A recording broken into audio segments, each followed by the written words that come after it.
Hello, I'm Philip Tuck. I'm head of BI at Gaming Realms. We're a AIM-listed, predominantly gambling company. We used to have some social games, but we weren't getting as kind of sufficient ROI out of them, so we basically all moved over to gambling products on our own proprietary platform, which, for those of you not familiar with, the gambling industry proper is relatively rare. It gives us certainly more kind of analytic insight, and it definitely gives us a lot more analytic innovation. Most of the gaming industry would work on a few back ends, the same metrics. If we need or kind of want to look at new areas, we're very well placed to just kind of build them into the back end and go from there.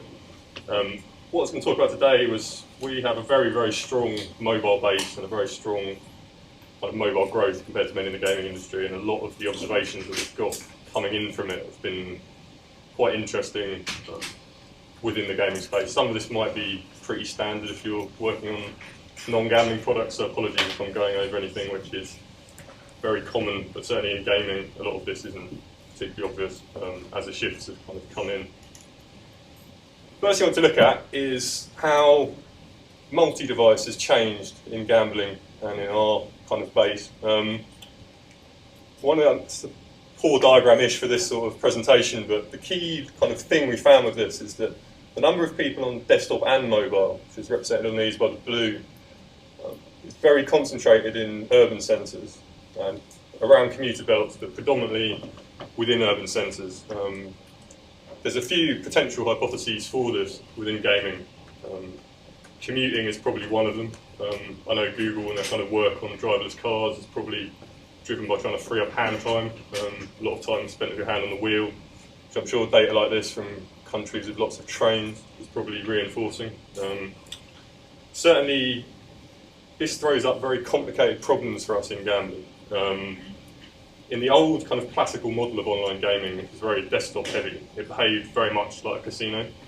People would arrive, mostly when they'd finished work, they would deposit money and they would play throughout the evening until they either lost their money and redeposited or won and cashed out.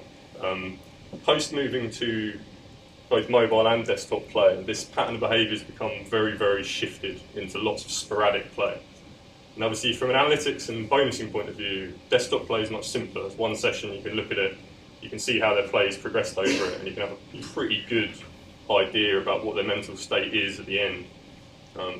Once this play's become snippeted, it's much harder to A, form a hypothesis about this, but B, to bonus it effectively. You can't just come in and run a model in the morning and re-bonus people. You need something which is running continuously on the database. And looking at this, which throws up a lot of kind of problematic issues with permutations and scale. It's a very hard thing to scale. Tied to this, to the next slide, is looking at how this has changed significantly in terms of how people, number of sessions people play and kind of average session time that people are spending on it. You can see that previously, similar to the kind of rough introduction, the number of sessions amongst desktop was relatively low, but with quite a high average session time. This is kind of flipped on its head with mobile. We now get a lot more sessions, but they're a lot shorter, but people are playing a lot more of them. One of the kind of key reasons that the analytics of this is so important is that already, even though probably no one in the industry within our sphere is doing this particularly well, already mobile customers are significantly more valuable within gambling products. One possible hypothesis for this is probably based around this lack of a single session. As people jump in and out of a session, the balance ceases to be a kind of gambling, have I won, have I lost? It merely becomes a kind of way to keep play maintained and moving. This is mostly illustrated by this first bullet point, which is despite like-for-like deposits amongst most of our mobile customers, they withdraw much less, both in frequency and amount, which suggests that whatever the kind of underlying process is behind it, that people are much less likely to pull money out of their mobile balances than they are from desktop balances. Once they do, for any of you not familiar with the term reverse, in gaming this is while a withdrawal is pending, people can still cancel it and go back into their balance. Similarly, to not only do they not withdraw as much, when they do withdraw, they often seem to be pulled back into a session much faster, so they're immediately kind of playing and reversing to maintain the session as quickly as possible. Tied to all of this, which makes it even worse in terms of the original point I made about how difficult it is to bonus individual sessions. We also seem to be seeing a kind of radical paradigm shift in how and what types of bonuses appeal to customers in these respects. Even quite large mobile customers, for example, with us, are frequently responding to very low but well-targeted offers, particularly small numbers of free spins, which are a type of bonus that gets people straight into a game and just spins a slot a few times for them. These are sort of offers that if you sent to desktop customers via an email, they would instantly unsubscribe, completely abandon it. But many mobile customers, provided it's targeted at the right time, seem to be getting very high ROIs out of these comparatively. So not only is it a problem of specific times and segments to bonus being complex on mobile, the actual offer type for us is also becoming very, very complicated and hard to kind of ascertain. However, it seems to be a kind of good area of expansion for us. Not only are they more valuable, our bonus customers in mobile churn much, much slower than equivalent desktop customers. Again, depending on how familiar with our gaming industry, we often would run somewhere between 80 to 90% of our customers would leave within the first week. So any amount of small change within the overall churn rate has enormous long tail benefits. It's very rare that you'd see a kind of 10% difference within churn within split testing on gambling products, although it seems to be achievable with, I wouldn't say the right blend because it's definitely not there yet, but a good mobile blend. Other interesting part, which again, I'm sure many people here would see in their own numbers, but it's quite rare in gambling. We've got a much higher segmentation and kind of group of young female customers coming in and playing. Again, mostly in mobile, and seems to have kind of really allowed a sizable demographic that seemed to be completely lacking from online gambling products to very much kind of get into it and become much more viable customers. Again, hypotheses for these could be kind of many. I think the kind of long evening in front of a computer is probably something that still feels quite kind of geeky necessarily to a large majority of the women population. The ability to play on your phone sporadically when you feel like it in shorter, less compulsive sessions with kind of less chasing of losses and a lot of the kind of problematic areas of gambling which often come with long compulsive sessions, certainly kind of moving down. Is certainly an area that seems to be a segment which within gaming not so much maybe didn't exist, but certainly being mobilised at a much faster rate than it ever has before. Again, working on lots of casino products, I've never seen this specific blend. This is a very new change within this. The other interesting part of this is women within the metrics we've gone over previously on this are very much concentrated around mobile play. A lot of the session jumping in and out is much more pronounced in women, so although the average overall is higher, it's even more polarised towards women as well. So this effect of constantly jumping in and out of games and sessions seems to be also a very female-based trait, which is obviously difficult for the same reasons as before. More and more gaps in session make the overall segmentation much, much harder. So it's definitely an area which requires a lot more kind of work, but certainly should pay a kind of sizable dividend. Effectively, this is more roughly conclusions to it, but you know, these changes are putting a huge strain on conventional analytics for certainly how they were set up within the gaming industry. Most of the companies that you deal with are very ill prepared for this specific point. Lots of different touch points, very large, horrible permutational problems. It's a very difficult permutational problem, and going to the second bullet point, this adds an extra layer of kind of horribleness to it in effect that not only is the number of touch points there difficult, the actual bonus to be giving people at those touch points is extremely complicated to work out compared to where it was. This final point is a lot of our very strong results within analytic, particularly analytic bonusing, have come about using geo-targeting. Similar to the map at the start, but using a lot of postcode and other things to do with house price, affluence of area. You can very quickly identify specific segments within specific areas of the UK, which is obviously extremely important within a product which churns so much, and getting early life value is so important. this is certainly a kind of key area that we feel is kind of pushing our CRM and kind of yield a lot further forward. I think that's about it. If anyone's got any questions?